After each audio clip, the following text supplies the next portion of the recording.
오늘 우리가 함께 읽을 말씀은 창세기가 아니라 히브리서입니다. 히브리서 11장 1절에서 3절까지예요. 제가 창세기라고 했는데 히브리서입니다.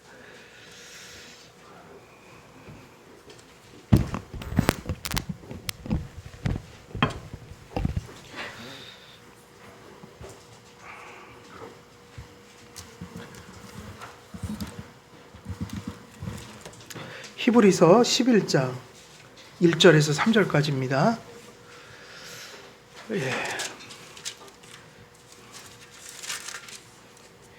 우리 1절에서 3절 같이 읽겠습니다. 시작. 믿음은 바라는 것들의 실상이요 보이지 않는 것들의 증거니 선진들이 이로써 증거를 얻었느니라. 믿음으로 모든 세계가 하나님의 말씀으로 지어진 줄을 우리가 아나니 보이는 것은 나타난 것으로 말미암아 된 것이 아니니라. 아멘. 이제 우리가 기독교 강요, 오늘은 이제 제1권 14장부터 18장까지 36페이지 창조 이제 들어갑니다. 창조 들어가요.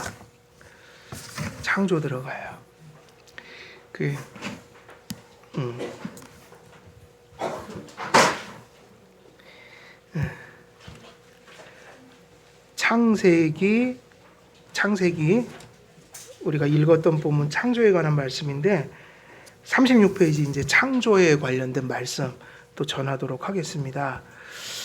그래서 4장부터는 하나님의 사역을 다루기 시작해요. 삼위일체를 이제 다루고 나서 사역을 다룹니다. 그러니까 삼위일체는 하나님이 어떤 존재이신가를 다룬 거고, 그럼 그런 존재로 계신 분이 어떤 일을 하셨는가를 묻는 게 사역이에요.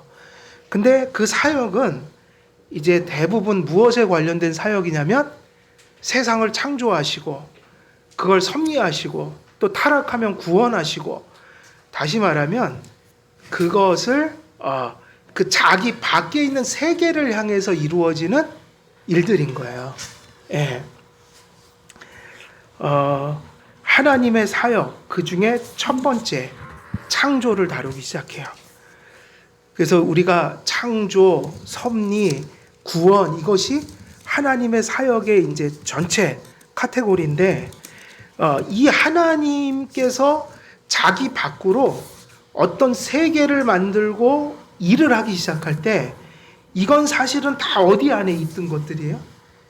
이 밖으로 나타난 것은 창조이든 섭리든 뭐 구속이든 이건 하나님 마음 속에 있던 거란 말이에요. 그래서 우리가 교리서들을 보면 먼저 작정이라는 거, 하나님의 작정, 또 구원에 관련된 것은 하나님의 예정, 뭐 이렇게 부른단 말이에요. 그러니까 결국 세상 하나님 밖으로 나타난 일들은 다 하나님께서 영원 전부터 생각하시고 계획하신 일을 벗어날 수 있을까요? 없을까요? 없어요. 심지어는 죄악과 같은 것까지도 누가 허락하지 않으면 일어날 수가 없어요. 하나님께서. 죄는 하나님이 일으키지는 않으시지만 최소한 허락은 하셔야 일어날 수 있는 거예요. 죄악은 사탄과 인간 속에서 나타난 거죠. 그럼에도 불구하고 그것조차도 허락이 없이는 안 된다. 그래서 우리가 그러한 전제를 가지고 하나님의 생각과 의지와 마음 속에 있던 것들이 어떻게 가시화되어 세계를 이루고 또 세상 속에서 어떤 일들을 만들어 갔는가, 그것을 이제 우리가 보게 될 겁니다. 그래서 우주 만물의 창조자 하나님, 우주 만물의 기원이 되신 부성애적 하나님, 이렇게 제목을 정했는데 가장 중요한 것은 이거예요.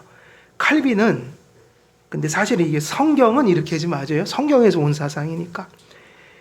칼빈은 만물의 기원을 다룹니다 그랬어요. 그럼 이 얘기는 창세기 1장에 나오는 6일 동안 일어났던 창조에 대한 기록, 그것은 무엇을 사실은 더 구체적으로 얘기하면 창조에 있어서 무엇을 다루는 것일까요? 창조에 있어서 무엇을 다루는 것일까요? 창조의 결과들이 아니라 창조의 기원을 다루는 거라고요. 그래서 오리진은 한 번밖에 없잖아요. 그죠? 그 무언가가 생기기 시작했다. 근데 어떻게 생겼냐면 없는 것 가운데. 그래서 그거를 from nothing 그런다고요. 아무것도 없는 것으로부터. 익스 니힐로 그래요. 또. 그러면 그 의미는 뭐냐면 하나님께서 아무것도 없는 상태에서 무에서 유를 창조하셨는데 그 없던 것들이 생기는 그 기원이 몇 일 동안 있었다고요? 몇 일 동안? 6일 동안. 인간도 원래 첫 인간이 없다가 6일째 되는 날 사람을 만드셨잖아요. 그러니까 이 창세기 1장에 있는 인간은 기원으로서 인간이란 말이에요. 인간이 처음에 어떻게 만들어졌는지 오리진을 기록해 놓은 거예요. 근데 많은 사람들이 이걸 혼동할 때가 있어요. 기원과 그 결과와 역사를 구분하지 못한 채 창세기 1장에 나오는 첫날부터 6일까지가 지금 없는 것들이 발생하는 오리진, 기원을 설명하고 있다. 이거를 자꾸 생각을 안 하고 성경 읽는 분들이 많아서 자꾸 헷갈려 하시는 분들이 계신다. 그럼 그 헷갈림이 뭐냐면 이런 얘기예요. 여러분, 우리가 진화론 때문에 가끔 흔들리는 분들 보면 이 사실을 모르기 때문이에요. 또 어떤 사람들은 과학과 신앙이 자꾸 부딪힌다고 그래요. 말도 안 되는 소리예요. 과학을 만드신 분이 누구죠? 성경과 부딪히는 과학을 얘기한다면 그거는 과학자들이 과학을 얘기하지 않기 때문인 거예요.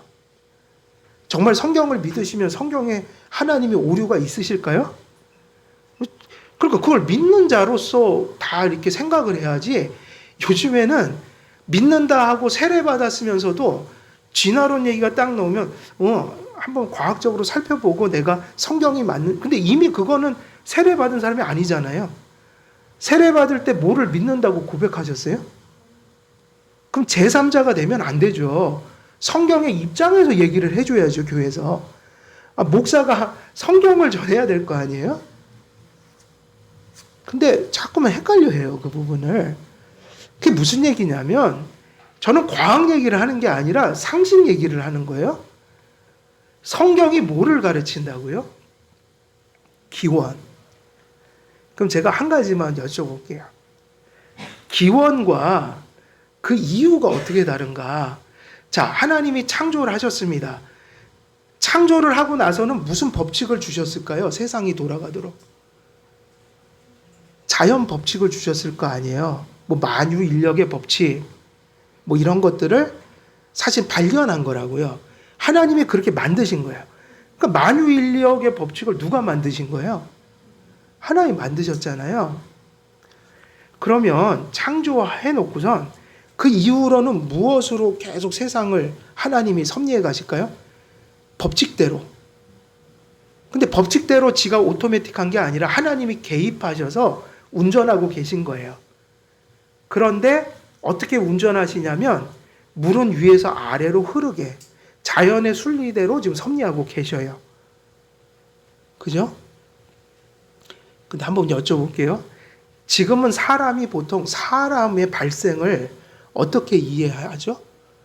사람이 어떻게 태어납니까?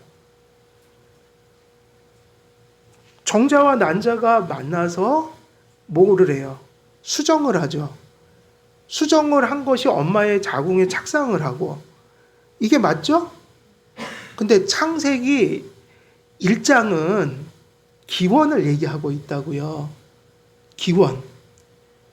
그 인간을 어떻게 처음에 기원되게 만드셨어요? 이건 확실해요. 사람을 그냥 만드신 거예요, 처음에는. 그래서 성경에서 인간의 기원은 정자 난자가 아니에요. 뭐죠? 사람이에요, 그냥. 그러면 그 사람이라고 할 때 그 사람은 어떻게 표현하면 가장 적절하죠? 우리가 지금 아담과 하와를 딱 지금 만났어요. 그때 그 모습으로. 그러면 여러분 아담과 하와를 어떻게 판단하면 되죠? 지금 어떤 사람으로 봐요? 유아예요? 청년이에요? 성인이에요? 가장 완숙한 모습으로 지었다는 건 확실할 거예요. 그러니까 성인으로 만날 거예요. 그때 아담을 만나게 되면. 그 얘기는 뭐냐면 인간은 유아나 이런 식으로 한 게 아니라 하나님께서 완전체 성인체로 만드셨다. 그럼 이게 과학적으로 맞아요? 틀려요? 과학은 그걸 모른다니까요. 기원을 인정 안 해요. 그 뒤에는 그게 맞아요. 갑자기 어떤 분이 오시더니 내가 지금 저기 서해안에 가서요 깨벌이 나왔길래 그 진흙 갖다가 사람 형상해갖고 후부니까 사람이 됐어요. 그걸 믿어야 합니다. 그런 얘기를 믿을 리가 없죠. 지금은 그렇게 안 하셔요, 하나님이. 그런 일 없을 거예요, 앞으로도. 그런데 창세기 1장에 있는 것은 창조한 이후에는 하나님이 그렇게 세상이 사람을 낳게 만드신 거예요. 자연 법칙. 부부가 만나서 아이를 낳고 아이는 유아로 태어나고 성인이 되고. 근데 창세기 1장은 뭐를 얘기한다고요? 기원, 오리진, 성인체로 지으셨다. 그럼 과학 갖고 창조과학자든 진화론자든 과학 가지고 그걸 밝혀내겠다고 하면 말이 되나요? 안 되나요? 말도 안 되는 소리죠. 기원은 초자연적이었다고요. 빛도 어떻게 지으셨어요? 빛이 있으라 하시니 빛이 있었다. 근데 심지어는 되게 신기해요. 발광체가 없어요. 빛의 본체를 먼저 지으시고 그 다음 수단을 지으세요. 그 다음에 이제 해와 달과 별을 통해서 빛을 발하게 하세요. 이것도 기원에 있어서는 완전히 말이 안 되는 소리예요. 그걸 우리 세상은 말이 안 된다고 그러고 세례받고 바른 신앙을 가진 사람들은 초자연적이라는 얘기를 쓰죠. 하나님을 믿기 때문에 말씀으로 지으셨다. 지구도 한번 보세요. 이거는 과학적인 얘기 아닙니다. 당연히 있을 수 있는 얘기예요. 인간을 완전체로 지으셨다면 사람이 딛고 다닐 땅도 그 사람이 먹고 살 채소를 그리고 또 함께 더불어 살 짐승들이 살 그 땅을 하나님은 원시적으로 지을까요? 완전체로 지으셨을까요? 그 나이를 과학적으로 측정해 보면 정말 45억 년이 나올 수도 있어요. 근데 하나님은 45억 년을 가진 그렇게 과학적으로만 설명되는 지구를 단번에 지으실 수 있는 분이에요. 성경은 분명히 6일 동안 다 끝났다고 그랬다고요. 근데 그 지구는 성인된 지구라고요. 과학자들은 지금 왜 지구의 나이를 45억 년으로 얘기를 하냐면 지금 발견되는 과학 법칙을 따라 시간을 재니까 그럴 수밖에 없죠. 그러면 여러분 그렇게 쫓아가면 아담과 하와도 여러분 다 믿지 마셔야 돼요. 왜? 아기는 정자 난자가 만나서 되는 거지. 무슨 아기가 성인체로 나오느냐, 사람이. 근데 우리는 알잖아요. 하나님이 초자연적인 권능으로 그렇게 지으셨다. 과학 법칙을 저는 다 인정할 수 있어요. 그 이후로는 그렇게 갈 거예요. 암석이 어느 정도 되면 그 정도의 측정치가 나오고. 그러나 그것은 이 세상을 짓고 나서 세상이 어떤 법칙에 의해서 흘러가는 역사를 의미하는 거지 기원을 의미하진 않는다. 하나님께서 과학을 부정한 적이 없어요. 천주교에서 중세 때 갈릴레이가 지동설을 전한 것을 무식해서 천동설을 그것도 인간이 과학적인 오류를 범한 거지 하나님이 범한 건 아니라고요. 그거는 성경의 잘못된 해석이 그렇게 된 거지 성경이 그렇게 가르치진 않아요. 성경은 오히려 고대의 이스라엘 백성들의 관점에서 자연 이치를 표현했을 뿐이에요. 그 사람들을 알아들으라고. 여러분, 해가 동에서 서로 지는 게 맞아요? 틀려요? 원래? 동에서 떠서 서로 지는 게 맞아요? 틀려요? 예? 사실은 반대로 하는 거 아니에요? 좌전에, 그러니까 우리가 어떤 표현을 할 때 과학의 법칙에는 안 맞지만 상식에 맞는 표현들이 있다고요. 그게 뭐냐면 과학이 발달하기 전에 이스라엘 백성들은 천동설, 지동설 이런 거 몰랐다고요. 그럼 그들이 보는 대로 하나님이 자연의 경관들을 가지고 눈에 보이는 방식으로 세상 이치를 가르쳐 주셨다고요. 그런 의미에서 오늘날 과학적으로 안 맞는 게 있을지는 모르지만 우리들의 표현 속에도 그런 것은 지금도 쓰지만 과학적으로 안 맞는 게 많이 있어요. 그러니까 그 성경이 과학을 반대하거나 성경이 또 과학책이어갖고 과학을 모두 규정하고 하나님 이런 의도가 없으신 거예요. 하지만 우리에게 과학과 기원을 구분해서 생각해야 되는 것은 성경에서 분명히 계시해 주셨어요. 창세기 1장을 읽으면 그 이치가 금방 드러나요. 그러니까 무슨 창조하고 진화를 뒤섞거나 하나님을 믿는다면서 진화를 주장하는 것은 반드시 창세기 1장을 부정해야만 할 수 있는 일이라고요. 창세기 1장을 부정해야만 진화론을 받아들일 수 있다고요. 그럼 그게 무슨 얘기냐면 세상이 이렇게 혼란스러워졌어요. 성경이 안 믿어지면 그냥 기독교를 떠나야지 맞는 거예요. 성경이 안 믿어지는 사람들은 세례를 주지 말아야 된다고요. 이해가 되십니까? 교회에서 진화론을 얘기하는 것은 성경을 부정해야만 나올 수 있는 그러니까 양립 불가능한 얘기를 하는 거예요.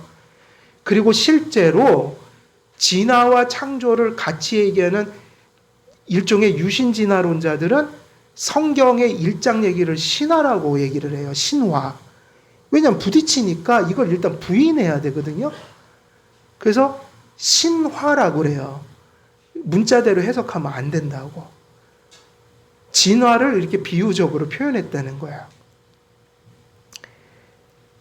그렇게 되면 우리가 무슨 근거로 하나님을 믿느냐 말이에요. 그러니까 저는 이게 맞다고 보는 거예요. 이건 기독교의 기준이잖아요. 그러니까 안 믿어지면 세례를 받지 말라는 거예요, 애초에. 우리 교회도 마찬가지예요. 이게 안 믿어지면 세례 안 줄 겁니다, 저는. 물을 거예요. 이걸 믿냐고. 그런데 우리는 성경을 읽으면 금방 상식적으로 이해가 돼요. 창세기 1장이 뭘 얘기한다고요? 기원. 기원은 과학의 법칙과 맞아요, 안 맞아요? 맞아요, 안 맞아요? 안 맞죠? 다 하나부터 열까지. 태초에 하나님이 천지를 창조하시니라. 빛이 있으라 하시니 빛이 있었다. 흙을 갖다가 그 코에 생기를 불어넣으시니 인간이 산존재가 되었다. 하나님이 말씀하시니까 물고기가 생기고 조류가 날아다니는 새들이 생기고, 자, 이 모든 것들이 성경이 시작부터 창조의 기원은 뭐하다고 얘기하고 있는 거예요?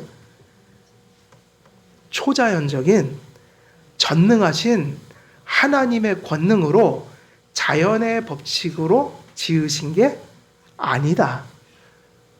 그리고 그 이후로는 거기다 뭘 주셨어요? 자연의 법칙을 누가 주신 거예요? 그냥 그걸 발견하고 선용하고 살면 되는 거죠. 인정하고. 근데 이렇게 가지 말라는 거예요. 자연과 과학을 가지고 기원을 증명하려고 그러면 될까요? 안 될까요? 왜냐하면 기원 자체가 초자연인데 어떻게 자연 법칙에 맞는 시작을 발견할 그거 자체가 미친 짓이라는 거야. 기독교인이 그렇게 한다면. 그러니까 창조과학도 조심해야 돼요. 애들한테 창조과학을 잘못 심어줬다가 과학으로 다 설명되네 그랬는데 그게 아니라고요. 이론은 계속 깨지는 거예요. 진화론적 이론도 계속 깨질 거예요. 저는 그렇게 감히 장담할 수 있어요. 과학이 발달하는 것만큼 진화론도 계속 깨지고 또 창조 쪽에서 뭘 내놓으면 그게 또 깨져요. 다시 말하면 과학적인 것은 이 정도까지예요. 일반 계시를 주셨으니 세상 속에 질서와 그런 조화들 복잡함 속에 하나님의 창조의 흔적들은 있을 수 있는 건데 흔적은 흔적의 위치에서 유익을 줘야지 그것이 증명하려고 하면 안 돼요. 진화론자들도 절대로 하나님이 창조하신 것이 잘못됐다는 걸 증명한 바가 없어요. 그러나 창조과학은 겸손히 해야 돼요. 그건 일종의 자연신학이에요. 일반 계시라고요. 일반 계시를 읽어서 나오는 것들이니까 성경 계시만큼 올려놓으면 안 돼요. 개연성을 주는 거고 우리에게 참조할 만한 어떤 개연성을 주는 것들이에요. 흔적들을. 그러면 질문이에요. 하나님께서 창조하신 것을 무엇을 통해서만 알 수 있을까요? 라고 하면 그게 오늘 히브리서 읽었잖아요. 히브리서에서 그냥 이 말씀이에요. 믿음으로 뭐가? 모든 그 11장 3절이요. 제가 읽어볼게요. 믿음으로 뭐가? 답을 해보세요. 그죠? 모든 세계라고 그랬어요. 하나님의 무엇으로 지어진 줄을 우리가 아나니 보이는 것은 나타난 것으로 말미암아 된 것이 이 얘기가 무슨 얘기냐면 보이는 세상은 보이지 않는 기원으로부터 왔다. 그러니까 과학 가지고 안 되는 게 정상이죠. 그러면 무엇을 통해서만 아냐면 성경 계시. 이 특별한 계시가 우리가 알아야 될 충분한 것을 창세기에다 기록해 놓으셨다는 거예요. 기록해 놨다는 거예요. 기원이 어떻게 되는지 알려줬잖아요. 초자연이다. 말씀으로 지으셨다. 자연의 법칙을 부여하시긴 했지만 그 출발은 철저히 초자연적이다. 그러면 이제 가장 정확한 우리의 기준으로 삼아야 될 창조의 인포메이션은 어디에 있다는 거예요? 성경 안에. 그럼 헷갈릴 필요가 있나요? 없나요? 괜히 무서워하지 말라는 거예요. 진화론을요. 그리고 창조 과학도 조심해야 된다. 성경 제쳐놓고 창조과학이 뭐 다 밝혀낼 수 있는 것처럼 해버리면 그게 못 밝힐 수 있다는 걸 사람이 알게 되면 실족해버린다고요.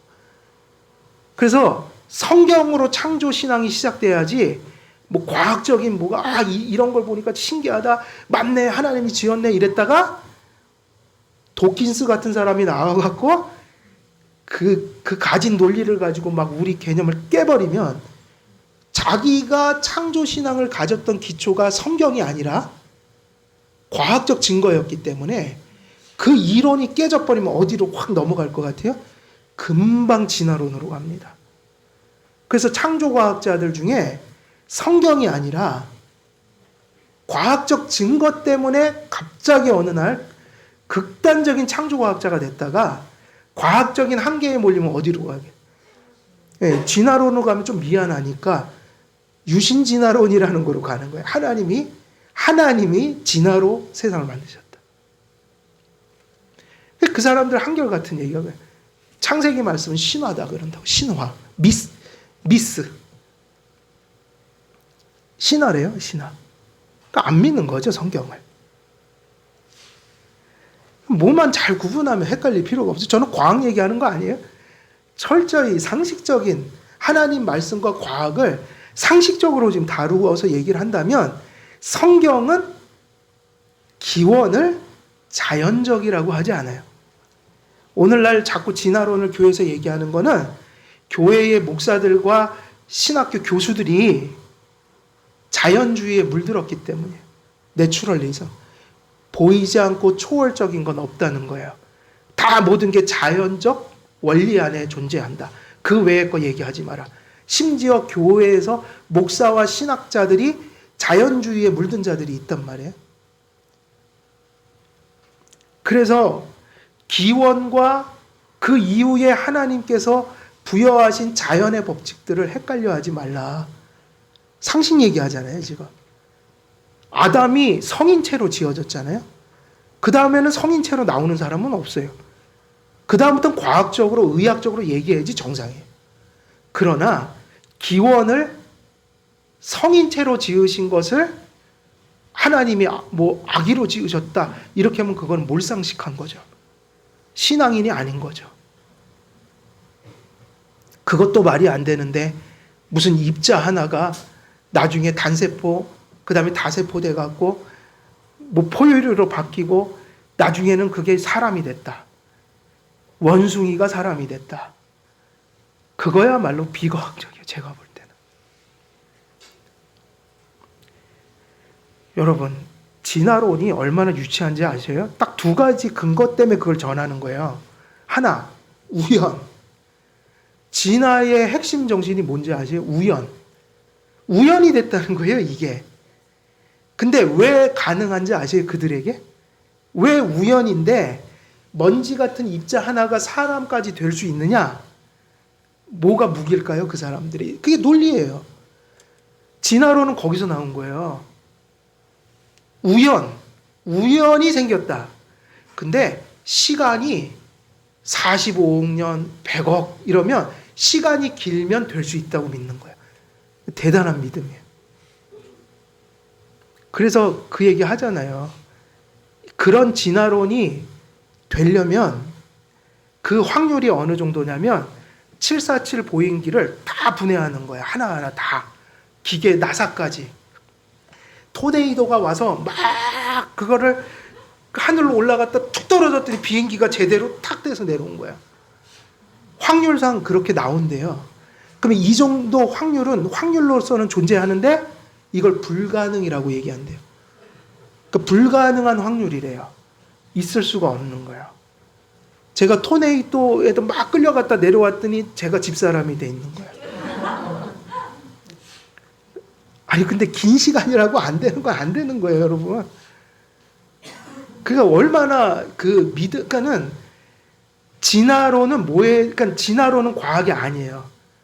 그러니까 이게 맞아요. 진화론이든 창조든 우리가 함께 인정해야 될 과학이 있고 그 다음부터는 뭐냐면 기원을 다루게 되면 과학에 대한 해석인 거예요. 해석. 그러니까 일종의 진화론은 내추럴리즘의 자연주의에 대한 믿음이에요. 자연 법칙 떠나서는 존재할 수 없다고 믿으니까 모든 걸 거기에 맞춰서 해석을 하는 거라고요. 우리도 믿음 맞아요. 근데 무엇이 참된 믿음인가에 대한 책임을 져야 되는 거죠. 나는 신앙을 택했고 나는 거기에 책임을 질 거예요. 아니면 엄청난 책임을 지게 되겠죠. 그러나 진화론자들도 잘못된 선택을 한다면 마지막 때에 하나님께 책임을 져야 돼요. 그래서 선택을 하나님의 은혜 속에서 우리가 하는 거지만 선택이란 말 속에 무서운 얘기가 들어요. 책임을 져야 한다. 하나님께 나중에 결산할 날이 있어요. 진화가 맞냐, 창조가 맞냐. 근데 하나님이 하지도 않은 일을 성경을 왜곡해서 전하면 그 거짓 선지자의 역할을 한 것에 대해서 얼마나 큰 책임을 지게 될 것인가. 항상 선택은 책임이 따라요. 그러니까 예수님을 믿는 거, 안 믿는 거, 어떤 사람들은 그러죠. 내가 선택할 일이야. 맞아요. 선택하세요. 근데 책임을 지게 되니까 무서운 거예요. 내가 안 믿는 거에 대한 책임이 엄청나게 져야 될 거예요. 책임을 오늘날 현대인들은 너무 가볍게 여겨요. 그러니까 지가 하기 싫은 거 안 하는 게 선택이고, 지 하고 싶은 거는 뭐든지 하는 게 선택인 거예요. 그러면서 이 사람들이 그 선택에 따르는 책임을 얘기하지 않아요. 여러분, 어떤 믿음을 갖느냐는 기독교인으로서는 매우 중대한 문제예요. 우리가 기독교인이 돼서 바른 교리를 선택했는가? 이단 교리를 선택했는가? 하나님의 말씀을 바르게 선택했는가? 아니면 잘못된 해석을 선택했는가? 그리고 현대인들은 그건 내 맘이지 뭐 이러지만, 죄송하지만 모든 선택은 하나님 앞에 잘못된 선택이라면 거기에 대해서 책임을 져야 한다. 특별히 그것이 믿음이냐 불신이냐라는 것으로 나타날 때 불신은 지옥에 가는 대가를 치러야 되는 거예요. 저는 그 책임이 크다고 봐요. 현대인들은 유튜브에 수없이 나오는 것을 아무런 책임감 없이 막 돌려보죠. 보는 거에도 책임이 있어요. 바른 사상을 접하느냐, 잘못된 사상을 접하느냐. 잘못된 사상을 접하면 그 영혼이 병들고 죽어요. 잘못된 것을 자꾸 보고 들으면 신앙이 망가져요. 그래서 아무 것이나 보는 게 아니라 지도를 받아야 돼요. 그래서 세상에는 학교 선생님들이 존재하고, 교회는 목사가 존재하고, 장로가 존재하고, 그게 무슨 얘기냐면 아무도 스스로 배워가는 사람은 없다는 얘기예요. 누군가에게 배우고 또 배우고, 저도 누군가에게 배웠겠죠? 그리고 수많은 죽어서 지금 천국 간 많은 교사들이 남긴 책들을 봤어요. 아무거나 막 보는 게 아니에요. 내가 보고 있는 게 합당한 것인가 잘못된 것인가 분별하면서 봐야 된다고요. 적어도 지가 보고 있는 것이 무엇인지 주소지를 알아야 돼요. 내가 지금 듣고 받아들이고 있는 게 거슬러 올라가니까 내추럴리즘이라는 게 근원이었구나. 진화론은 내추럴리즘. 주소지예요. 합리주의, 인본주의,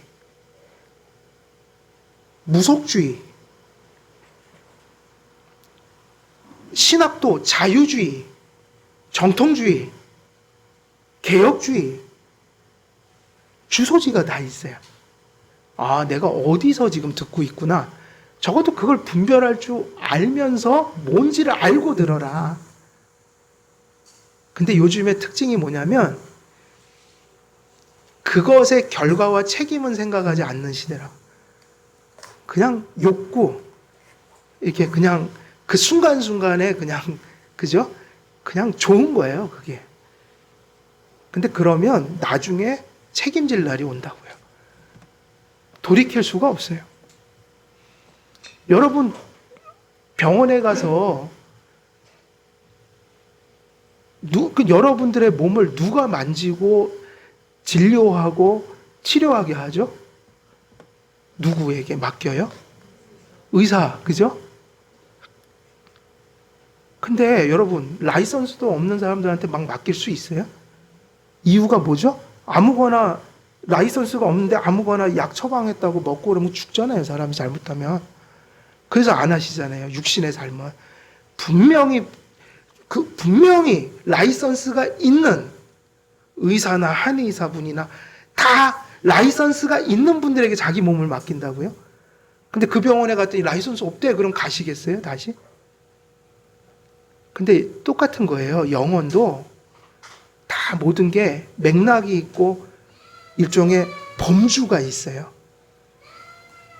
그냥 닥치는 대로 먹으면 안 된다고요. 그냥 호기심에 재밌다고 막 아무거나 닥치는 대로 먹으면 그런 일이 벌어져요. 그래서 가르침은 뭔지 아세요? 그래서 권위라고 부르는 거예요. 학교 선생님들한테 권위를 주셔야 돼요. 학교 선생님들에게 뭐가 있어야지 가르친다고요? 권위를 줘야 가르칠 거 아니에요. 가르치는 권위. 부모들에게는 무슨 권위를 줘야지 돼요? 양육할 수 있는 권위. 그래야지 양육을 할 거 아니에요. 그게 권위라고요. 가르치고 먹이고 입히고 돌보는 거. 근데 요즘에는 그 권위를 부정해서 받으려고 하질 않아. 그냥 제멋대로 욕구대로 하려고 하는 거예요. 거기서 탈이 나요. 근데 항상 나중에 알게 되겠지만 인생은 책임입니다. 반드시 자기가 선택한 대로 책임을 지게 돼요. 살아서 책임을 지든 죽어서 책임을 지든. 그래서 인생을 어떻게 살아가라고 했나요? 돌다리도 어떻게 하고 가보라고요? 두드리고. 그죠? 어느 정도 이제는 이 기독교도 그런 걸 알아서 이제는 교회도 함부로 안 가요. 다 뒤져보고 알아보고 들어보고 오시더라고요. 그게 건강한 겁니다, 사실은. 아무데나 이제 들어갈 그런 시대가 아니에요. 교회도 그런데 여러분 인터넷, SNS 정말 조심 좀 하세요. 그거 너무 문란해요. 왜냐하면 경계가 없으니까. 경계가 뭐가 있어야 되잖아요. 근데 그 세계는 경계가 없어요. 근데 재밌다고요. 제 설교 밑에 이단들이 막 들러붙어요. 아, 이게 같이 뜨네? 야, 재밌다. 야, 어떻게 이단들이 여기 뜨냐. 근데 그게 지금 현실이에요. 그 카테고리 주소는 그냥 알 수 있는 게 아니에요. 지도를 받아야 됩니다. 이게 어디서 온 건지. 그래서 중요한 얘기를 했어요. 이해가 되시죠? 성경의 기원은 과학 가지고 잣대로 그거를 판단할 수 있는 내용이 아니에요. 항상 그 믿음이 있어야 돼요. 초자연적인 말씀으로 지어질 때 세상의 기원은 철저히 자연적인 것이 아니에요. 그 이후에는 자연의 법칙을 누가 부여했다? 하나님이. 그렇게 생각하면 별 문제가 될 게 없어요. 그래서 우주 만물의 기원은 누구라는 사실을 굳건히 믿어야 합니까? 하나님. 그러나 타락한 인간은 만물의 기원이신 참 하나님을 알지 못하기에 거짓 신들을 숭배하고 철학자들은 하나님을 우주의 마음이라고 기술을 했습니다. 그래서 많은 사람들이 참 하나님, 다시 말하면 우주 만물의 기원 되신 하나님을 알지 못하여 헤겔 같은 사람은 하나님을 뭐 절대 정신이다, 뭐 이런 식으로 해서 비인격적인 범신론적인 그리고 또 어떤 사람들은 하나님을 에너지로 보기도 하고, 하나님께서는 이 세상의 기원과 이 세상의 기원을 마련하신 그 하나님에 대해서 가장 정확한 정보를 주고 있어요. 그래서 칼빈은 이렇게 얘기합니다. 하나님께서는 모세에게 특별 계시를 주시고 그랬죠? 이 칼빈의 지금 이 창조 사상이에요. 이 칼빈은 창조의 기원에 대한 지식을 어디에서만 얻을 수 있다고 그랬어요? 그러니까 바른 거, 일반 계시처럼 희미한 거 말고 정확한 지식. 그 정확한 지식은 모세가 쓴 바로 그 특별 계시인 창세기 말씀에 기록되어 있다. 그것을 기록하게 하셔서, 그럼 그 기록하신 목적이 뭘까요? 자신을 무엇으로 나타내시기를 원하셨어요? 우주의 창시자요 창설자. 그러니까 이걸 한번 생각해 보세요. 이게 성경대로 우리가 믿는 것이 얼마나 하나님께 중요한 일인가. 말씀으로 빛이 있으라 하시니 빛이 있었고, 사람을 흙으로 빚어 그 코에 생기를, 그리고 뭐 그냥 온갖 좋은 과실과 물고기와 그 아름다운 새들을 하나님이 말씀 한마디로 지으셨다. 이게 지금 누구의 영광을 하나님이 지금 막 나타내는 거예요? 하나님의. 근데 하나님을 어느 날 입자 하나를 만드셨는데 수십억 년이 지나서 뭐 하나를 또 만드시고, 자연의 우연 속에서 긴 시간을 허락하사 원숭이가 인간이 되게 하셨다. 이것이 하나님이 말씀 속에서 당신의 영광을 계시하신 모습이냔 말이에요. 그거는 하나님의 그러니까 빛이 있으라 하시니 빛이 있게 하신 그 영광과 능력을 우연과 시간의 연장으로 만들어 버림으로 하나님의 영광을 모독하는 행위인 거예요.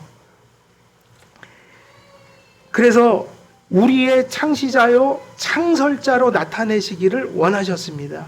이렇게 하심으로 세상의 거짓 신들과 참 하나님을 구별하게 하셨습니다. 그러니까 창세기 1장에 있는 창조의 계시들은 철저히 하나님의 진리이면서 그 진리를 통해서 당신을 알려주시고자 하셨던 것인데, 만일 이것들을 부인하게 하면 참 하나님이 그들 속에 있을 수가 없다.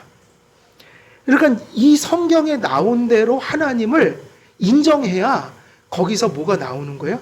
참 예배와 신앙이, 하나님을 경외함이 나오는 것이어서 그 창조의 신앙이 우리의 기초가 돼서 우리가 예배할 수 있다는 얘기예요. 그런 하나님을 예배한다는 거예요. 우리가 오늘 주일이라 하나님을 예배 드렸는데 무슨 신앙으로 예배를 드렸던 거예요? 칼빈이 처음에 얘기했잖아요. 창조자 하나님을 알고 그리스도 예수 안에서 구속자 하나님을 아는 것이 하나님을 아는 것이다. 근데 창조주 하나님을 이렇게 알려주셨다고요. 그러면 이런 하나님이기 때문에 너희들이 나를 예배해야 돼. 이게 하나님의 가르침인 거예요. 근데 이 말씀을 그렇게 변개해버리면, 부정해버리면, 인정하지 않는다면 예배가 존재할 수 있나요? 존재할 수가 없게 돼요. 왜냐하면 우리는 계시에 의존해서 예배를 드리기 때문이에요. 창조를 통해 처음으로 표지된 것은 시간이었습니다. 그래서 여러분, 이 시간이라는 것 자체도 누가 만드신 거예요? 하나님이 만드신 거예요. 그래서 그 시간과 공간 속에서 역사가 이제 펼쳐지기 시작한다. 그리하여 시간 가운데 해가 거듭되었습니다. 이로 인하여 신자들은 인류와 모든 것의 첫 번째 기원에 도달할 수 있게 됩니다.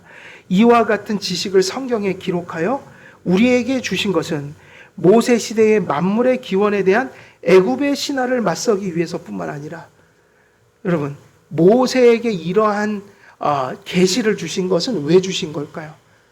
창조에 대한 모세 당시에 이교적인 신화들이 많았단 말이에요. 그 거짓된 신화들로부터 참된 기원을 당신 백성들에게 알려주시기 위해서. 이거는 어떻게 보면 이스라엘 사람들에게만 놓고 보면 되게 현실적인 이유이기도 해요. 여러분, 각 고대 그 문명에는 창조 신화가 있단 말이에요. 애굽에는 애굽의 신화가 있고, 아수르에는 아수르 창조 신화가 있고, 수메르에는 수메르 신화가 있고, 다 있어요. 근데 그것은 다 기원을 바르게 설명하지 못했어요. 그래서 아까 그 진화론자들이 이 1장을 비유나 혹은 신화라고 얘기한다고 그랬잖아요. 자유주의자들이 그래서 창조를 어떻게 풀어갈까요? 예전에 애굽, 수메르, 아수르 이런 고대 근동의 신화를 베낀 거다 이렇게 가르쳐요. 기독교 학교에서. 그게 자유주의예요. 리버럴리즘. 그 참 무서운 거라고요, 그게. 그 말도 안 되는 그래서 모세에게 이 애굽의 백성들이, 이 이스라엘 백성들이 어디서 종살이 했어요? 어디서? 애굽에서. 그러니까 무엇에 젖어 살았겠어요? 이교 사상에. 애굽의 신화에 맨날 그걸 듣고 살았을 거 아니에요? 하나님은 온 인류를 위해서 이 계시를 주시기도 했지만 그 시대에는 좁게 보면 이스라엘 백성들을 구원하려고 주셨잖아요. 이것도 되게 중요한 얘기예요. 애굽의 신화를 맞서기 위한 것이었다.